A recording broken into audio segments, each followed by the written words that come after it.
Big boss ಮನೆಗೆ ಬೀಗ ಬೀಳ್ತಾ ಇದ್ದಂತೆ ಅಭಿಮಾನಿಗಳು ರೊಚ್ಚಿಗೆದ್ದಿದ್ದಾರೆ. ಒಬ್ಬೊಬ್ಬರದು ಒಂದೊಂದು ರೀತಿಯ ಪ್ರತಿಕ್ರಿಯೆ. ಬಿಗ್ ಬಾಸ್ ಅಭಿಮಾನಿಗಳ ಪ್ರತಿಕ್ರಿಯೆ ಹೇಗಿದೆ ಅನ್ನೋದನ್ನ ತೋರಿಸೋ ಕೆಲಸ ನಿಮ್ಮ ಗ್ಯಾರಂಟಿ ನ್ಯೂಸ್ ಮಾಡ್ತಾ ಇದೆ. ಬಿಗ್ ಬಾಸ್ ಬಂದ್ಗೆ ಅಭಿಮಾನಿಗಳು ರೊಚ್ಚಿಗೆದ್ದಿದ್ದಾರೆ.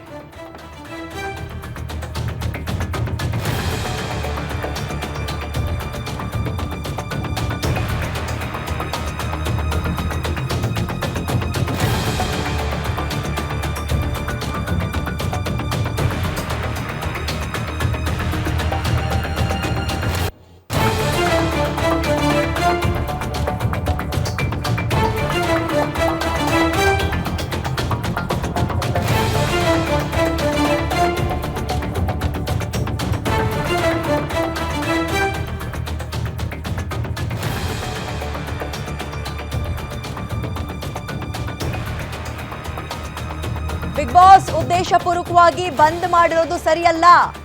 ದುಷ್ಪರಿಣಾಮ ಬೀರುವ ಕೈಗಾರಿಕೆಗಳು ಬಂದ್ ಮಾಡಬೇಕು ನೀವು ಅಂತ ಆಗ್ರಹ ಮಾಡ್ತಾ ಇದ್ದಾರೆ.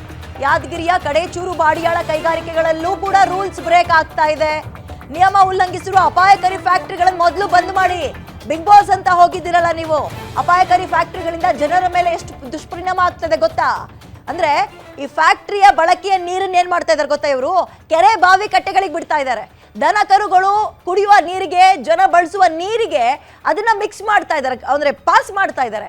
ಅದನ್ನ ನೀವು ತಗೊಳ್ದೆ ಇಲ್ಲಿ ಬಿಗ್ ಬಾಸ್ ಆಗ್ತಾ ಇರೋದು ಹೈಲೈಟ್ ಆಗುತ್ತೆ ಅನ್ಕೊಂಡು ಉದ್ದೇಶಪೂರ್ವಕವಾಗಿ ನೀವು ಇಷ್ಟರ ಮಟ್ಟಿಗೆ ಮಾಡ್ತಾ ಇದ್ದೀರಲ್ಲ, ಎಲ್ಲ ರೂಲ್ಸ್ನು ಹಿಂಗೆ ಫಾಲೋ ಮಾಡಿದ್ದೀರಾ ನೀವು, ಹೀಗೆ ಮಾಡಿದ್ದೀರಾ ಅನ್ನುವಂಥದ್ದು ಬಿಗ್ ಬಾಸ್ ಅಭಿಮಾನಿಗಳ ಆಗ್ರಹ. ಆ್ಯಂಡ್ ಅವ್ರು ಕೇಳ್ತಾ ಇರೋದ್ರಲ್ಲೂ ವ್ಯಾಲಿಡ್ ಪ್ರಶ್ನೆ ಇದೆ.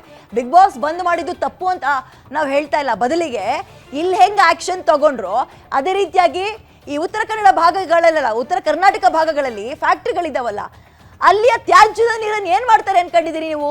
ಕೆರೆ ಕಟ್ಟೆಗೆ ಬಿಡ್ತಾ ಇದ್ದಾರೆ. ಅದು ಯಾರ ಕಣ್ಣಿಗೂ ಕಾಣಿಸ್ತಾ ಇಲ್ವಾ? ಹಾಗಾದ್ರೆ ಪ್ರಶ್ನೆ ಮಾಡ್ತಾ ಇರೋದು ಸರಿಯಾಗೇ ಇದೆ. ಆದರೆ ಒಂದನ್ನ ಹೇಳಕ್ಕೆ ಇಷ್ಟ ಬಯಸುತ್ತೇನೆ, ಪರಿಸರ ಮಾಲಿನ್ಯ ನಿಯಂತ್ರಣ ಮಂಡಳಿಯವರಿಗೆ ಯಾವೆಲ್ಲ ನಮ್ಮ ಕರ್ನಾಟಕದಲ್ಲಿರುವ ಕೈಗಾರಿಕೆ ಇಲಾಖೆಗಳಿಂದ ಆಗುವ ದುಷ್ಪರಿಣಾಮದ ಕುರಿತು ಅದೆಷ್ಟೋ ಏನಪ್ಪ ಅಂದ್ರೆ ಕೆಮಿಕಲ್ ಕಂಪನಿಗೆ ತಾವು ಏನಪ್ಪ ಅಂದ್ರೆ ಆಸ್ಪದ ನೀಡಿದ್ದೀರಿ. ಈ ಭಾಗದಲ್ಲಿರ್ತಕ್ಕಂಥ ಸರಿಸುಮಾರು ಒಂದು 20 ಹಳ್ಳಿಗಳು ಈಗಾಗಲೇ ಏನಪ್ಪ ಅಂದ್ರೆ ಮಾಲಿನ್ಯವನ್ನ ತಡೆಗಟ್ಟಿ, ಮಾಲಿನ್ಯವನ್ನ ರಹಿತವಾಗಿ, ಮಾಲಿನ್ಯಕ್ಕೆ ಒಳಗಾಗಿ 20-30 ಹಳ್ಳಿಗಳು ಈಗಾಗಲೇ ಕಂಗೆಟ್ಟು ಹೋಗಿದೆ. ಇಲ್ಲಿರ್ತಕ್ಕಂಥ ಪರಿಸರ ಏನಪ್ಪ ಅಂದ್ರೆ ಹದಗೆಟ್ಟು ಜನರ ದುಷ್ಪರಿಣಾಮದ ಬಗ್ಗೆ ಕಂಟಕವಾಗಿದೆ.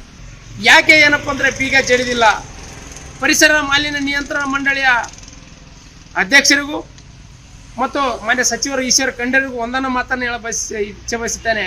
ಈಗಾಗಲೇ ನಾವು ಜಿಲ್ಲಾ ಮಟ್ಟದಲ್ಲಿರೋ ಪ್ರಾದೇಶಿಕ ಕಚೇರಿಗೂ ಏನಪ್ಪ ಅಂತಂದರೆ ಸಾಕಷ್ಟು ಬಾರಿ ಆಕ್ಷೇಪಣೆಗಳನ್ನು ಸಲ್ಲಿಸಿದ್ದೇವೆ ಮತ್ತು ರಾಜ್ಯ ಮಟ್ಟದ ನಿಯಂತ್ರಣ ಅಧಿಕಾರಿಗಳಿಗೂ ಕೂಡ ಸಹ ಎಚ್ಚರಿಕೆಯನ್ನು ಕೊಟ್ಟಿದ್ದೇವೆ. ಇಷ್ಟೆಲ್ಲ ನಡೆದರೂ ಸರ್ಕಾರ ಏನಪ್ಪ ಅಂತಂದರೆ ಈ ಬಿಗ್ ಬಾಸ್ ಸೀಸನ್ 12 ಇವತ್ತು ತಾವೇನೋ ಏನಪ್ಪ ಅಂದ್ರೆ ಉದ್ದೇಶಪೂರ್ವಕವಾಗಿ ಬಂದ್ ಮಾಡಿದ್ದು, ಇದು ಏನಪ್ಪ ಅಂತಂದರೆ ಇದು ಒಂದು ಸರ್ಕಾರದ ಯಾವುದೋ ಏನಪ್ಪ ಅಂದ್ರೆ ಕಾರಣದ ಕೈಗಳು ಏನಪ್ಪ ಅಂದ್ರೆ